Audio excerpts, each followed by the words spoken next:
When I was studying theater lighting, my professor once told me that he saw the art of lighting as painting in 4 dimensions. Film hinges so strongly on what is and isn't revealed, so it's only natural that at some point you or your DP is going to have to make some decisions about shadow and light in your work. Hollywood sound stages typically shut out natural or available light. In fact, the world's first film studio, Thomas Edison's Black Maria, mostly shut out light but had a roof to let in light, a bit like a camera obscura. The studio was built on a turntable so it could rotate to keep letting light in as shooting days went on.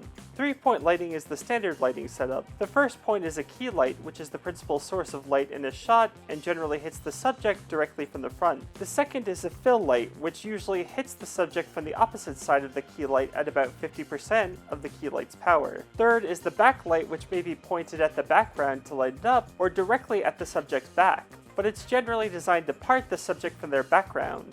Horror movies, and film noir in particular, often play up the lighting possibilities of chiaroscuro, an effect of contrasted light and shadow created by light falling unevenly or from a particular direction on something. In the early 20th century, the original German expressionist movies, which lacked a sizable budget, included drawings painted on walls and floors to simulate lights, shadows, and objects, as well as set designs with outrageously unrealistic, geometrically ridiculous angles. These visual ideas have continued to carry forward, albeit with actual physical lights. Lights Out and Boburnhaminside are films that serve as excellent showcases for learning effective DIY lighting techniques. Bo Burnham in particular makes creative use of headlamps, disco balls, strobe lights, LED light panels, and smart lighting like Philips Hue LED light bulbs. Bo Burnhaminside and films such as Benjamin and the original Evil Dead use the light of a projector to layer images onto their compositions. Documentaries like The Story of Film: An Odyssey and Visions of Light explicate the history of film lighting fairly well. I'd personally encourage you to play around with how you light things and what surfaces you pass your light through. Even just a flashlight can be cinematic in the right context. One daring scene in Frances Ha uses almost no light at all in depicting its 2 female leads. Barry Lyndon was mostly lit with candlelight and available light.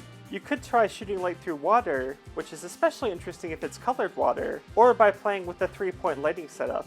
Perhaps remove the key light and fill, but leave the backlight, turning your character into a silhouette. The expressionism of theater lighting might give you a lot of inspiration. Princess Tutu justifies the use of spotlights at key dramatic moments by its surrealist ballet aesthetic.